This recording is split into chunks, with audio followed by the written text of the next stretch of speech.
Were you about to admit something? Not at all. Good try though. That was fishy. Gotta keep it interesting. We'll go back to the arguments.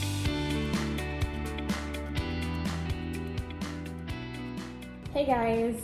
Good evening. Today, it is evening. It's like 11 o'clock at night. So today we wanted to talk about some of the things that were given as advice to us, like before we got married or after we got married, both, in between, somewhere. I don't know. Anyway, so we were given a lot of advice, and I'm sure this is probably the case for anyone who gets married. You're just given advice.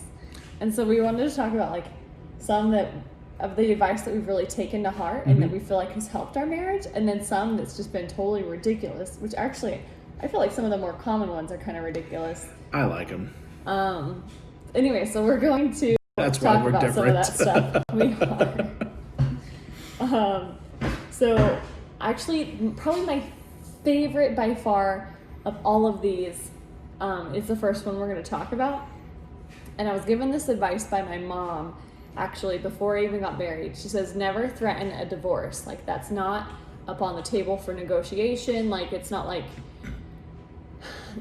something that you should threaten in a situation to make the other person feel like they have to give in, or else that's going to happen. Use as an ultimatum. Yeah. And so that's one thing we've been really good about, is we've never threatened. The only thing I've said, and I still hold true to this, only way I would ever divorce him is if he became addicted to computer games and video games and was very neglectful of other things because of it. Just still a little ultimatum. Yeah. I'm like, do anything else, but if you do that. Sorry guys. I will get an Xbox soon. Yeah, that's just one of the big things to me. It's a big deal. It is, and there's reasons for it, and I understand the reasoning behind it, and in 11 years I really haven't been that much of a gamer. No. Even though prior to it I was a pretty good one. Yeah, that's true. One thing that I think is funny that people asked us a lot, like right after we got married, is not necessarily advice, but people asked us if we were going to live together. Not just one person. Do you remember that? I don't. 5 different people asked us that, either at our reception or right before or right after. And I don't know, did anyone else get that? When do you not live together if you're married? That's the whole point. Maybe? that doesn't make sense. Anyway. That's weird. So the next one is one of my favorites. Sarah's not as much, but it's don't go to bed angry. Why is it your favorite? Just because it ends the argument, No, why is it why would you want to deal with it before going to bed, though? Because I don't like to go to bed angry. I want to go to bed and just be done. So have it over with. Here's my reasoning behind not liking that one. Is I'm a stay-at-home mom, and I'm exhausted at the end of the day, and I'm stressed out, and I've had enough, and so half of the arguments that I start or I am the instigator for at the end of the night, it's because of those reasons, and I don't have the functionality to reason properly. My brain just doesn't work right now. So I need the sleep, and I need to cool off so that I can function normally and rationalize normally.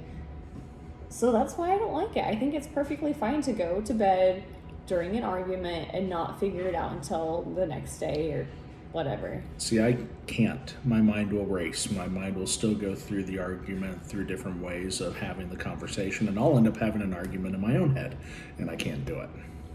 That's funny. That's just how I am. So I would say we're pretty 50-50 on that one. Yeah. About going to bed during arguments. We don't normally have full-blown out fights, but we do have little arguments and stuff. The next one is happy wife, happy life, which you say that often, but I actually do not like that one at all. I don't. That's your choice. Happy wife. Can you tell that he's the one who's don't rock the boat, and I'm over here. Don't what? Don't what? Yeah. Keep things easy. No, to me, I'm if there's not a challenge, then your marriage isn't moving in a positive direction. You can't like get over something if you are just complacent and you don't want to argue or have a conversation about it, you know? Now, I see happy wife, happy life to me also is, you know what, eventually you're going to win the argument, so... See, that's it. What's the point? We argue about this all the time. I'm like, you can't always let me win the argument and just because you don't want to stop, or because you want to stop arguing. There's some times where it's just not worth the argument, and she wants to continue to argue about it, so it ends. I'm like, fine, you win, let's move on. No. And that's what it is. Can't do it. I just can't.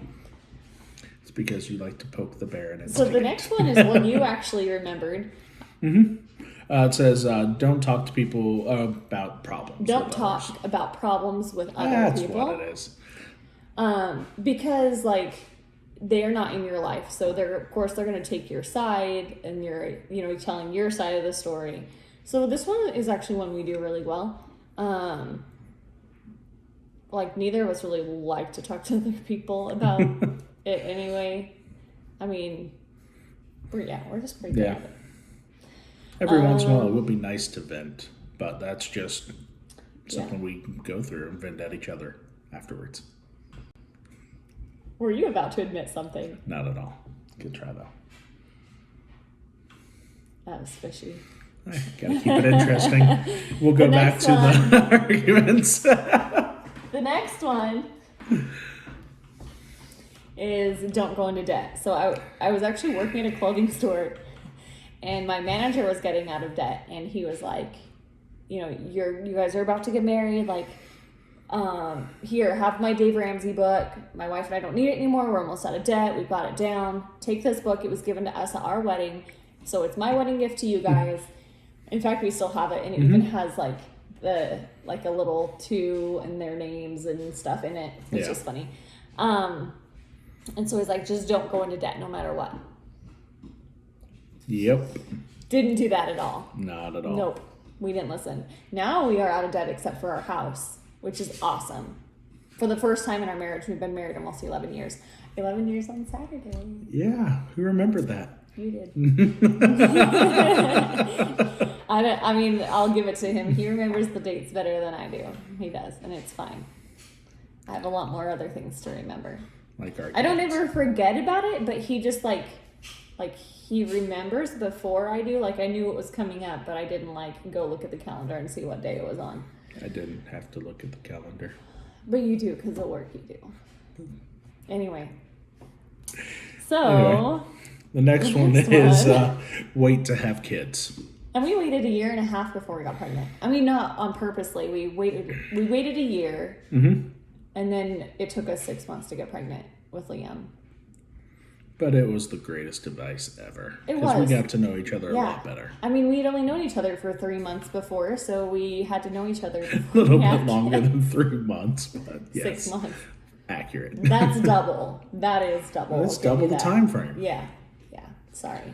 So, but no, it's nice just to have time by yourselves. Yeah, so we liked that one. We kept that one. I mean, really 1.5 years isn't that long. Yeah, it's not. But we were married over 2 years when we actually had Liam. Mm-hmm.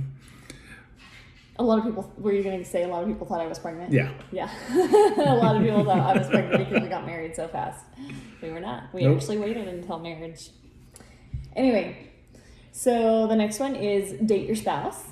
You actually remember that one. Which we were not very good at before we got an awesome babysitter next door. Yes, thank you. And now we go on dates like every week. It's amazing. And she's an amazing babysitter.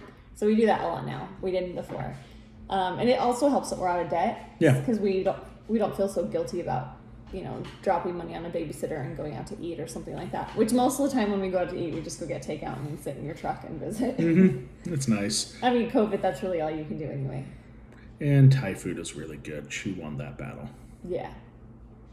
I've won a lot of food battles. Lately, yes. I don't force you, but you've come to the good side. Correct. The next one. Next one was one that you brought up. Yeah, so I'll have to explain it a little bit. So don't stop selling yourself to the other person. So when you're dating, kind of a little background. Everyone is selling something, if you are dating someone, you're selling yourself, which sounds bad. I mean, but you are, like, you're a salesperson. You're trying to sell, like, your personality and who you are to this other person. And we went to a seminar, and the person that was giving the seminar was saying, oh, I completely forgot about that and why that was. I thought I mentioned it earlier. So she was just saying, like, there's a lot of competition out there. Even if you are married, like, you have to always sell yourself to your spouse and continue to do that, just like you continue to date them, because divorce is so rampant these days that you can't say that you're married and have it be a very stable thing. We're good.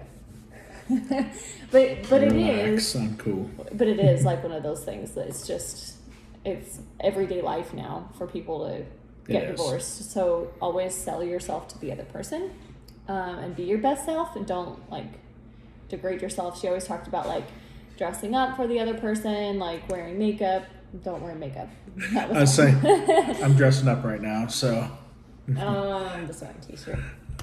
Anyway, next one. Next one is actually your turn. I know, I enjoy this one. No TV in the bedroom. That was something that I can't remember who told us that. Me? Maybe this one right here. But some other people had told us that beforehand. But Sarah's mainly been the proponent for no TV in the bedroom. No, I just think it's dumb. I don't remember anyone telling us that we shouldn't have TV in the bedroom, but I just do. think it's dumb. It was an older guy. Just having TV in the bedroom is just not a good idea. People have mentioned to it after we've kind of made that rule. We tried once. Didn't we have TV in the bedroom once? We did right after Liam. And that was just because you couldn't really do anything. And we've had TV intermittently. That's kind of been the only time we've had it is when I'm, like, in bed. Yeah, it's not been having kids. We talked about here putting one up, but it was going to be a lot of work. Yeah, right in the middle of the closet. I know, but I never, like, wanted to. Yeah, she never wanted to. I thought He's about a good idea. always wanted to. I think now you're kind of on board with not, aren't you? It goes. Not really. It goes. I'm pretty adamant about it. Like, just don't need it in the bedroom. Just don't. I just don't. It's just a distraction, and I think that it just makes it, like, not an intimate room. That's true. It's like the living room and a hangout room, and that's not what a bedroom is. And I hate sleeping with the TV on. That's the kicker right there. Yeah, like the blue light and everything just keeps you up. Yeah, I don't like that. Okay, last but definitely not least, and definitely not something we're super good about. No. Oh, it's my turn. It was your turn. I'm like, oh, you let up all of this. I thought it was your turn because I talk done. so much. I'm sorry. I really talk a lot when it's your turn. It's okay. Couples happy life, right? Okay, couples that pray together stay together. And we've definitely noticed, like, there's phases that we are really good about it, and then there's phases where we, like, aren't so good about it. No. But I definitely noticed that the times that we are praying together, and not just praying as a family, I mean, like, after family prayer, like, going and then praying together, out loud together. Yeah. Then I feel like it helps us a lot. It does. I mean, even just, like, communicating better. And when you're praying, then a lot of times you open up your most intimate feelings and, like, let out your stresses and things like that. And it just feels like it brings you closer together. So I think that's a really good one. Someone explained it to me as a pyramid, like God is at the top and then husband and wife are at the bottom. And, like, yeah, you can get close together by going through the bottom, but when you look at Christ, then, like, and you get closer to Christ, then you also get closer together. That is very true. Good. Analogy done. Yeah. Anyway, thank you guys for watching. Thank you guys. We are going on 11 years of marriage this week, so we thought we would. Yeah, that is crazy. Thought we'd give you guys all a little advice from the pros here. For you guys, put in the comments below what kind of marriage advice that you got when you got married, or if you're getting married right now, what kind of advice have people been giving you?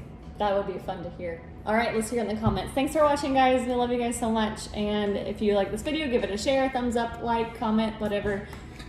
And all the social media stuff. Yeah. I'm not as good as Liam at that kind of stuff. He's really good at it. He's got it down pat. All right, thanks, guys.